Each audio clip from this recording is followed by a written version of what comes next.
Well, I mean, the tax cuts are on the horizon here, and it's going to be even before the new congressional leaders come in. It's going to be taken up in this lame duck session right now. And it's pretty unclear to me what the Democrats are going to do about these expiring Bush tax cuts. And I think that's probably what business is most in tune to right now. And Obama has said his preference is to keep the Bush tax cuts for people who make $250,000 or less. But we also know the Republicans want more than just that. We have expiring this year a 0% tax rate on the estate tax, which is going to go back up to its pre-Bush tax cut levels next year. So you just have a lot of unknowns about what's going to happen with tax policy coming up. And I think the Democrats most likely may want to moderate their platform a little bit and probably give a little bit more after this. But I think it remains to be seen what happens in the next 6 weeks. I think anyone's guess is as good as mine about that. I think the one major difference about this shift from what we saw in '94 was we don't have both the House and the Senate going to Republicans. The Democrats will still control the Senate, and they'll probably work both ways for them. In some ways, having control of a body is useful because you get to set the agenda for things like Supreme Court nominations. This could be very important. On the other hand, the Republicans have some cover now in the sense that they can do a lot of stuff in the House that has no real chance of ever going to the president, and they can make the Democrats out to be the bad guy. And Democrats can do the same thing to the Republicans in somewhat too. So I think there's going to be a lot of bills that are pretty separate being passed by the Senate and the House, and then this makes what we call the conference committees very important because this is where the Senate and the House have to come together and try to reconcile what the two are doing. And I think you'll see a lot of power going to the people on these conference committees in the upcoming Congress. Yeah, the Tea Party is really interesting. Looking back on the exit polls that came out, polling people following when they were leaving the polling place, we asked people, what do you think about the Tea Party? And this was essentially just a new way. Political scientists like to ask people, what's your party ID?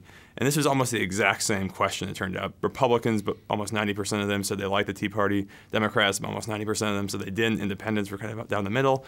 And so what the Tea Party is still pretty ill-defined. And it'll be interesting coming up with these congressional leadership elections. The Republicans are going to elect their own leaders for the House in the upcoming weeks. And Michelle Bachmann, who I think is thought of one of the standard bearers of what many people think the Tea Party is running for one of the leadership positions and seeing how she does, because so far it seems like her conservative colleagues in the House are only lukewarm towards her candidacy and are putting more support towards a more traditional conservative candidate. So what the Tea Party morphs into, I think, is going to be interesting to see, and whether it just sort of goes back into the Republican Party or has life of its own, and whether we actually see candidates running as a third party, as Tea Party candidates in the 2012 election will be really interesting to watch.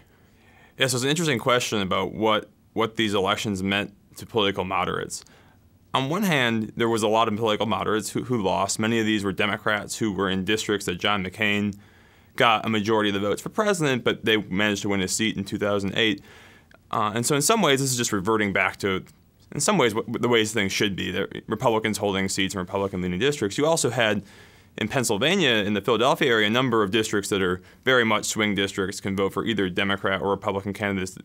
These are places where Democratic moderates, not blue dog Democrats, but Democrat moderates did lose. And I think what's interesting about it was it seemed to be, at least on initial glance, not that related to how they voted on the controversial legislation in the last Congress. So even Democrats who voted for against the health care bill or against cap and trade, they were still paying a political price for Democrats despite their voting history. And as a political scientist, we find this very interesting because there's past research that suggests that how you vote on bills relates back to how your constituents vote on you. And so I think if this goes back to your question on does this mean the end of moderates? In some ways, if in fact people are going to punish the people from the party in charge and not just how you voted on bills, this could be a big problem for moderates because this makes it hard for moderate candidates to stick out from their party's platform. So it remains to be seen what this means for moderates in the upcoming election, but certainly in this election, moderating your positions didn't seem to have a whole lot of electoral benefit, though we haven't had a whole lot of time to go through the data in fine tooth. You might find some effect there, but it certainly wasn't. It didn't mean you voted against healthcare and you were a Democrat and you survived versus the ones who voted sorry, I'll say that again. Those who voted against healthcare did not survive, and any more so than the ones who did. I guess that was more in the Republican primaries you saw that. So you saw that in Alaska where an incumbent moderate senator lost to a so-called Tea Party candidate. You saw it with Mike Castle losing to Christine O'Donnell in Delaware.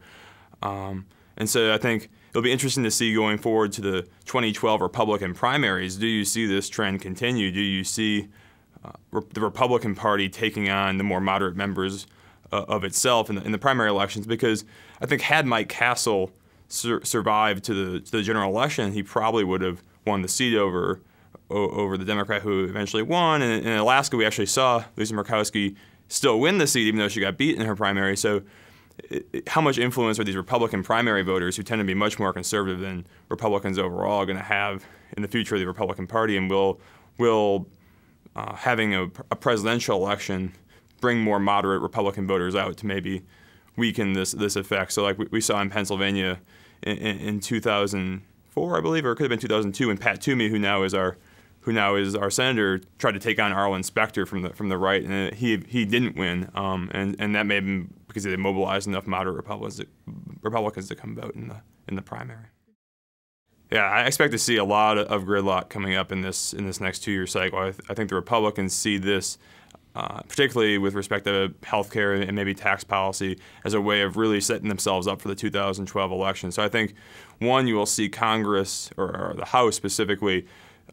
We have Democratic congressmen like Charlie Rangel, who have some ethical issues in the past Congress. Congress, or the House, didn't take up investigations. I think you'll definitely see the Republicans now in the House have committees to investigate what they see as corrupt Democrats, which you didn't see because they didn't have control of the floor before. I think you'll see a lot of bills passed out of the House that they think have no chance of ever becoming law, but they'll just be position-taking votes where they want to say, we don't like health care, and this is, even though this never has a chance of actually becoming law, this is going to be our way of showing our constituents we don't want health care. And the one thing I think you might also see is the House has the ability to control the appropriations process, and so to the extent they do want to try to cut back on the health care law, I think you'll see them try to use the appropriations process as the ways they can do this, because this is where they have some agenda-setting power and may be able to do that. I also think outside the Congress, you're going to see a lot of